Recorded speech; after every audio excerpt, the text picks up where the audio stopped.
you feel about Lansdowne? There's still no roof on the design for the north side. You know, does this concern you as a possible Red Blacks fan? I mean, being out there watching a game in the snow? Right now, I'm encouraging, of course, hopefully that many of the buildings that were damaged during the storm will be fixed first. So I have that in my writing right now. Le commissaire aux langues officielles là, qui demande tous les fonctionnaires là, aux fonctions publiques soient bilingues, vous en pensez quoi, vous? Bien, premièrement, je pense que le gouvernement fait beaucoup d'efforts pour augmenter le nombre de fonctionnaires qui sont bilingues dans la fonction publique. On va continuer à le faire. C13, on a besoin de l'adopter. Ça va nous donner la marge de manœuvre de le faire. Pour ou contre l'obligation? Pour ou contre? Bien, je suis pour qu'on augmente le nombre de fonctionnaires bilingues ici. Mais l'obligation, pour, contre? Je vais vous dire, à ce moment-ci, il y a l'obligation qui est une question qu'on devrait regarder. On a déjà une obligation pour les sous-ministres adjoints d'être bilingues. On a déjà plusieurs mesures en place. Moi, je veux vraiment augmenter la participation puis le soutien pour aider les fonctionnaires à pouvoir offrir les services dans les deux langues officielles. Le commissaire dit... to be the leader of the Ontario and Liberal Party? Non. No? I'd like a clear answer. Mr. Giroux, are you going to run for the leadership of the Ontario Liberal Party? No. Okay, Who started that rumor? En français. Aux langues officielles qui demandent aux hauts fonctionnaires d'être obligatoirement bilingues, vous en pensez quoi, vous? Ben, je pense que tous les fonctionnaires devraient travailler à apprendre une autre langue au moins. Mais l'obliger, vous êtes pour ou contre? La ministre a dit rien. Mme Fortier vient nous dire qu'on devrait l'évaluer, cette possibilité. Ben, on devrait l'évaluer, mais aussi il faut penser aux francophones aussi. Donc, si les francophones, si on dit qu'on devrait obliger les fonctionnaires à être bilingues, complètement bilingues, ça veut dire qu'on dit aux francophones aussi d'apprendre l'anglais et qu'ils soient parfaitement bilingues aussi. Donc, êtes-vous en train de dire qu'il y a plus de francophones qui doivent apprendre l'anglais que d'anglophones doivent apprendre l'anglais? Non, absolument pas. Non, c'est pas ça que je dis, mais il faut l'évaluer. Il faut regarder à ça. Je veux dire, c'est facile de faire une déclaration, mais là, regarder qu'est-ce que ça veut dire pour nos fonctionnaires ici. Parlez-vous d'effet pervers un peu, c'est ça? Bien, ça pourrait. Tu sais, je voudrais pas empêcher. Moi, j'ai eu la chance d'apprendre les deux langues officielles, mais demander à mon père, fondateur de l'Association des francophones des municipalités dans l'Ontario, d'apprendre l'anglais. Mais historiquement, c'est le contraire. C'est plus les anglophones qui ont de la misère à apprendre le français. Je sais, mais ce qu'il faut faire, c'est de s'assurer que les francophones ont accès à des postes exécutifs, et ça, je suis d'accord avec ça. Et ça, il devrait avoir un principe d'égalité envers ça. Qu'est-ce que ça veut dire? Est-ce que ça veut dire l'obliger ou pas?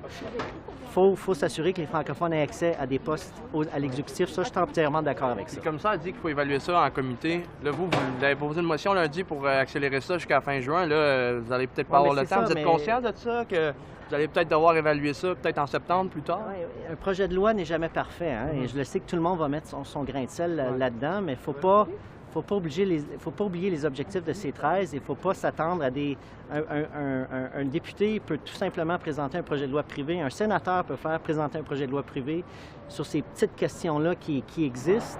Et je ne veux pas dire titre en principe, mais les détails. Il ne faut pas s'arrêter à chaque détail et dire « Ah, bien C13 n'est pas parfait, donc on ne le passe pas du tout ». Moi, comme on le dit, ça fait 50 ans qu'on n'a pas présenté, on n'a pas modernisé la loi sur les langues officielles. Pour moi, c'est important de passer le projet de loi. Oui, il va y avoir des amendements. Si le commissaire aux langues officielles a des amendements à proposer, on va l'entendre en comité. Fait que lui, vous seriez pour mettre un C13 puis un autre projet de loi qui pourrait peut-être évaluer à un moment donné l'obligation pour les hauts fonctionnaires. Ça, vous seriez d'accord avec ça? Bien, en principe, oui, mais je ne l'ai pas étudié moi-même. Et je ne veux pas mettre au détriment les francophones qui peuvent avoir accès à des postes exécutifs.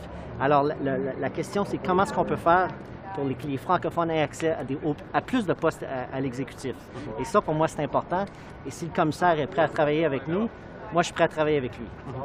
Merci beaucoup. Il n'y a rien de fait, par exemple. Il n'y a rien de fait, mais c'est important qu'il y ait des pourparlers. Ça fait longtemps qu'on parle pour la DV. Hein? C'est d'abord avec tous les contrats qui vont être donnés, bien, en embarquant dans la stratégie navale, on va avoir leur part de...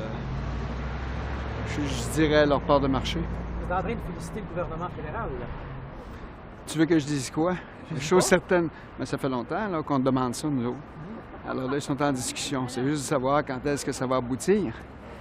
Hein? Avec le gouvernement fédéral en place, on ne sait jamais quand est-ce que ça aboutit. Ils disent des choses, mais souvent, c'est très retardé après. Si on parle de ce qui se passe dans les aéroports en ce moment, là, le gouvernement vient d'annoncer plus de monde pour aller aider. Est-ce que ça va régler le problème, vous pensez? Bien, il va falloir qu'ils trouvent le monde, hein? Oui. Tu sais, là, présentement, tout le monde cherche du monde. Tout le monde cherche des gens. On a une pénurie de main-d'œuvre, c'est difficile. Les travailleurs étrangers rentrent pas comme les gens voudraient. Ça jamme. Puis là, après ça, ben, les entreprises ne sont pas trop contents de ça. Alors, il y a des délais qui sont interminables jusqu'à maintenant. Est-ce que ça va aider à réduire les délais, vous croyez? Le fait qu'on ait embauché près de 850 agents supplémentaires, là? Bien, est-ce qu'ils ont trouvé d'abord? Ils disent qu'ils... C'est ça, là. Ils vont-tu les trouver? 800 quelques? Moi, je trouve que c'est beaucoup. Alors, c'est sûr que si ces gens-là arrivent, puis ça va sûrement aider, mais encore là, comment est-ce qu'ils vont procéder? Quand est-ce qu'ils vont rentrer en fonction? C'est toujours ça, hein? Alors, il faut toujours vérifier avec le gouvernement en place les paroles, si après ça, les actes suivent, là. Si la réalité suit. Merci beaucoup.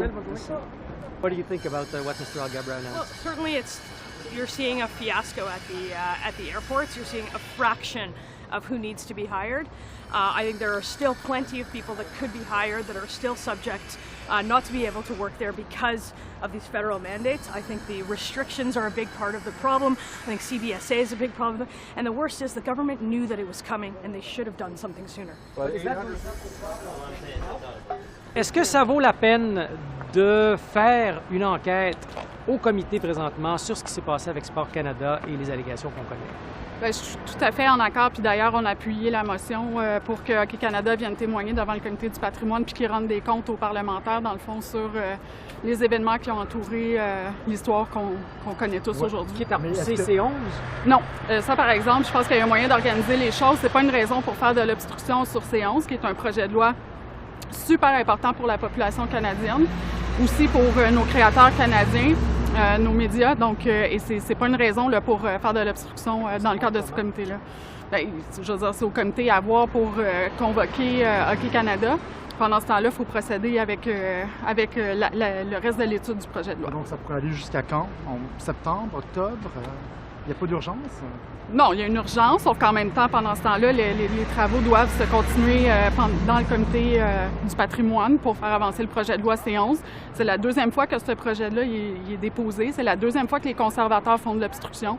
Donc là, il faut procéder. Il faut que le projet de loi soit adopté d'ici la fin de la session. Puis par le fait même, bien, le comité peut convoquer Hockey Canada pour leur demander de venir témoigner. Donc l'urgence, est-ce que ça devrait avoir... Mais vous avez parlé avec Sport Canada, là. Est-ce qu'ils vous ont dit s'il y avait de l'argent du gouvernement qui avait été utilisé pour ce paiement-là? Bien, présentement, moi, j'ai demandé qu'on fasse un audit financier, puis on va voir aux résultats de cet audit-là. Mais au-delà de l'audit, vous leur avez parlé, je présume, non? Bien, oui, mais il y a des vérifications à faire. On s'entend que tant qu'il n'y aura pas des vérifications qui ont été faites dans le dossier, on n'aura pas la confirmation textuelle. Normalement, il ne devrait pas avoir d'argent de fonds publics qui est utilisé pour régler ce type de dossier-là, puisque les ententes de financement qui lient Sport Canada avec les fédérations sportives, c'est assez détaillé là, quand même à quoi doivent servir ces fonds publics-là. Maintenant, est-ce qu'il y en a eu dans des frais d'administration ou dans d'autres postes budgétaires? On va demander que les vérifications soient faites. Donc, merci beaucoup. Ils vous disent non, mais vous voulez vérifier. Le comité, Sport Canada et C11. Est-ce qu'on est capable d'avoir les deux en même temps ou c'est un ou l'autre? C'est une bonne question. Il faudrait parler avec les gens qui sont dans le comité. Honnêtement, je me suis même pas penché sur l'organisation du comité. Mais il faudrait voir avec eux autres. Les libéraux vous accusent de vouloir faire de l'obstruction sur C11 en voulant parler de Sport Canada puis de Hockey Canada. Ben, je pense pas que de vouloir parler de ce qui se passe à Hockey Canada puis ce qui se passe présentement à ce niveau-là, c'est de l'obstruction. Je pense qu'il y a des victimes dans cette histoire-là. Il y en a une particulièrement. Cette personne-là mérite que les députés s'occupent de son cas. On doit... Non, excusez, ça me choque d'entendre qu'on veut faire de l'obstruction avec un dossier aussi important alors que ça relève vraiment d'une situation qui doit être regardée par les députés du Parlement. Sur la course à la direction conservatrice, croyez-vous que c'est vraiment possible qu'il y ait eu 1,5 600 000 nouveaux membres? Je suis tellement excité par la réponse des Canadiens dans notre course au leadership. Il y a eu une grande réponse, vraiment une grande réponse. Il y a beaucoup de gens qui ont adhéré au parti. On a senti un vrai intérêt pour cette campagne-là. Il y a eu des débats vifs, mais il y a eu des débats qui ont intéressé beaucoup de gens, beaucoup de jeunes, des gens de toutes les régions du Canada. Donc, effectivement, je pense que les gens vont avoir une belle surprise quand ils vont voir les résultats et les chiffres des membres du parti. C'est une course qui a atteint des sommets inégalés, qui n'a jamais été vu dans l'histoire canadienne au niveau des ventes de cartes de membres. Oui, donc, est-ce que vous c'est croyez de à l'intérêt. l'intégrité de ce processus-là, que c'est vraiment des J'ai vrais membres? aucune raison de mettre en doute l'intégrité du processus Là, il y a actuellement. du retard là, dans la vérification des membres. Avec autant de membres, de membres, également de bulletins qui ont été envoyés au parti par la poste, effectivement, ça demande du temps. C'est normal, puis on le savait dès le départ que le parti allait prendre quelques semaines pour être capable de vérifier la validité de chacun de ces votes-là. Mais je suis très content du résultat. Question about the Canadian soccer team canceling the. You know, I asked you because you're the mega fan. You've gone to the Canadian national team games. What do you make of the situation? How do you solve it from the fan perspective? You know. I'm obviously not going to comment. Go out on a limb. I want the Canadian soccer team to do really well. You know this. I've waited all my life for this. When I was an immigrant kid growing up in the 70s, and it was all immigrant kids playing soccer, we thought it would be a matter of 10 years before we were competitive. Well, now we're competitive finally. I hope they resolve it. Each side has legitimate claims, and I hope they resolve it. Si jamais Montréal demande une exemption à propos des drogues dures, comme le fait la Colombie-Britannique, ça pourrait prendre combien de temps avant qu'on leur dise oui ou non? C'est sous la gouverne de la ministre Bennett, parce que c'est une exception sous l'article 56 de la loi canadienne sur la santé. Et donc, c'est la modalité qu'on a employée pour arriver à un accord avec la Colombie-Britannique et la ville de Vancouver. Ça se fait pas du jour au lendemain, ça, là. C'est vraiment... J'aimerais laisser la place à Carolyn Bennett de répondre à la question, mais évidemment, il y aura des discussions entre une province, une ville et le fédéral, et donc ça prendra du temps. Merci. Okay. Merci. A group of doctors wants fossil fuel companies not to be allowed to advertise anymore. So no more Esso ads, no more Shell ads, sort of like tobacco. What do you think? Is that, there are always people with ideas, you know. There are always people with ideas and people of good intent. I guess what I would say is, as I've said many times, we're going through a transition. At this point in time, we need fossil fuels, but we will need to go through a period where we're going to reduce the amount that we're using through deployment of electric vehicles and those kinds of technologies. I would also say sometimes folks remember that even in a net zero world, we're going to need some volumes of hydrocarbons to have lubricants and waxes and petrochemicals.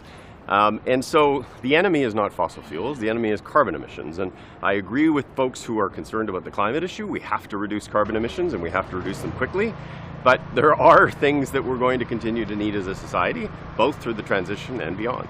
Is it also a freedom issue? I mean, you know, that would curtail the freedom of business to conduct business if such a thing existed. Well, it would, but I just go back to the practical.